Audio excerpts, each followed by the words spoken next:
آج کی آیت، کیونکہ خدا کا کلام زندہ اور مؤثر اور ہر ایک دو دھاری تلوار سے زیادہ تیز ہے اور جان، روح اور بند اور گودے کو جدا کر کے گزر جاتا ہے اور دل کے ارادوں اور خیالوں کو جانچتا ہے۔ عبرانیوں 4:12 آیت۔ عزیزو، ایک دفعہ کا ذکر ہے، خدا کا ایک دلیر اور سرگرم خادم ایک علاقے میں منادی کیا کرتا تھا۔ یہاں اکثر بہت سے وکلا اسے سننے آتے تھے۔ اتفاق سے ایک دن چیف جسٹس بھی آئے۔ گیلری میں بیٹھے کلام سنتے خدا کے روح نے انہیں قائل کیا کہ وہ یسوع کو اپنا شخصی نجات دہندہ قبول کر لیں، مگر دوسرے ہی لمحے سوچا، یہاں بہت سے وکلا اور کئی دیگر لوگ بھی مجھے اچھے سے جانتے ہیں، میں کیسے ان کے سامنے جا کر آگے گھٹنے ٹیکوں اور اپنے گناہوں کا اقرار کروں؟ آخر سوسائٹی میں میرا ایک مقام ہے۔ پھر سوچا، چھوڑو، میں ایسا تو کر نہیں سکتا، پھر دیکھا جائے گا۔ مگر انہیں اگلے ہی پل سکون سے بیٹھ کر کلام سننے میں خاصی دشواری پیش آ رہی تھی۔ دل میں پھر کہا، اب اگر خدا کے خادم نے آلٹر کال دی تو وہ ضرور آگے جائیں گے۔ کچھ ہی دیر میں خدا کے خادم نے پھر دعوت دی کہ اگر کوئی یسوع کو اپنا شخصی نجات دہندہ قبول کرنا چاہتا ہے وہ سامنے آ جائے، میں ان کے لیے دعا کروں گا۔ گھبرائے ہوئے چیف جسٹس فوراً ہی سامنے چلے گئے، گھٹنے ٹیک کر سر جھکائے دعا کرنے لگے، بوجھل دل سے اپنے گناہوں کا اقرار کیا، اپنی خطاؤں کو مانا اور مکمل طور پر خود کو خدا کے سپرد کیا۔ خدا کے خادم نے چیف جسٹس کے سر پر ہاتھ رکھ کر دعا کی۔ عزیزو، کوئی سوچ بھی نہیں سکتا کہ واپسی پر اپنی سیٹ پر جاتے چیف جسٹس صاحب اس قدر خوش تھے۔ وہ خود بھی اتنی تسلی میں تھے کیونکہ انہیں پہلے کبھی ایسا تجربہ نہیں تھا۔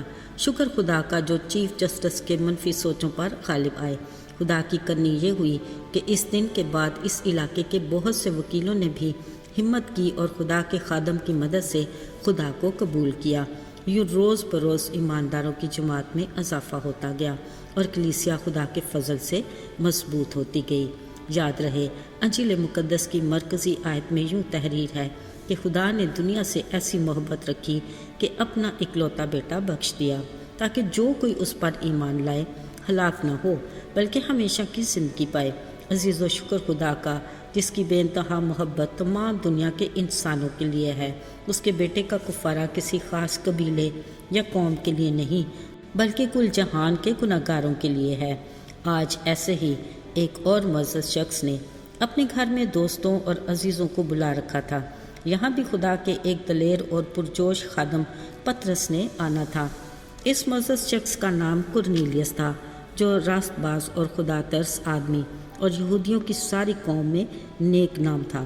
اس نے خدا کے فرشتہ سے ہدایت پا کر خدا کے بندہ پطرس سے کلام سننے کے لیے اپنے گھر میں بلایا۔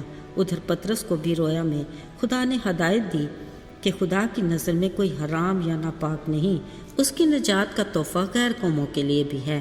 اگرچہ پطرس نے اپنی تعصبی شخصیت ہونے کے باعث ہمیشہ یہ سوچا کہ یہودی کو غیر قوم والے سے صحبت رکھنا روا نہیں، مگر خدا کی ہدایت سے جب کرنیلیس صوبیدار نے اپنے آدمی بھیج کر پطرس کو اپنے گھر میں بلایا تو وہ بے عذر چلا آیا۔ اس نے کرنیلیس صوبیدار کو بھی برملا بتایا کہ اب مجھے پورا یقین ہے کہ خدا کسی کا طرفدار نہیں۔ عزیزو، کلام مقدس میں لکھا ہے کہ جب پطرس ان سب سے کلام کر رہا تھا تو روح القدس ان سب پر نازل ہوا اور وہ سب طرح طرح کی زبانیں بولنے اور خدا کی حمد کرنے لگے۔ پھر بپتسمہ پا کر خدا کے ایماندار لوگوں میں شامل ہو گئے۔ بے شک خدا نے غیر قوموں کو بھی زندگی کے لیے توبہ کی توفیق دی ہے۔ یوں کرنیلیس صوبیدار کی بدولت اس کے دوست اور رشتہ دار خدا کے بڑے فضل سے ہمیشہ کی زندگی کے حقدار ٹھہرے۔ عزیزو، آج بھی خدا اس چیف جسٹس اور کرنیلیس صوبیدار جیسے لوگوں کو ڈھونڈتا ہے جو نہ صرف خود دلیری سے خدا کی طرف رجوع لائیں بلکہ اپنے ساتھ اور بہت سوں کو خدا کے فضل کے سائے تلے کھینچ لیں۔ یاد رہے، بطور مسیحی ہمیں بھی آس پاس دھیان دینا اور خیال رکھنا ہے، کوئی آسمانی بادشاہی کی ضیافت سے باہر نہ رہ جائے۔ دعا ہے خدا ہم سب کو چینل آف بلیسنگز بننے کی توفیق عطا کرے، آمین۔ آئیے دعا کریں۔ اے رحیم باپ خداوند، ہم تیرے بڑے شکر گزار ہیں کہ تو نے ہم گناہگاروں کے واسطے اپنے اکلوتے بیٹے یسوع کو قربان کیا، جس نے اپنی جان کا کفارہ دے کر ہمیں گناہ سے آزاد کیا۔ پھر تیسرے دن قبر اور موت پر فتح پا کر زندہ ہوا اور ہمیں ہمیشہ کی زندگی کا وارث بنایا۔ یسوع کے جلالی اور فتح مند نام میں مانگ لیتے ہیں، آمین۔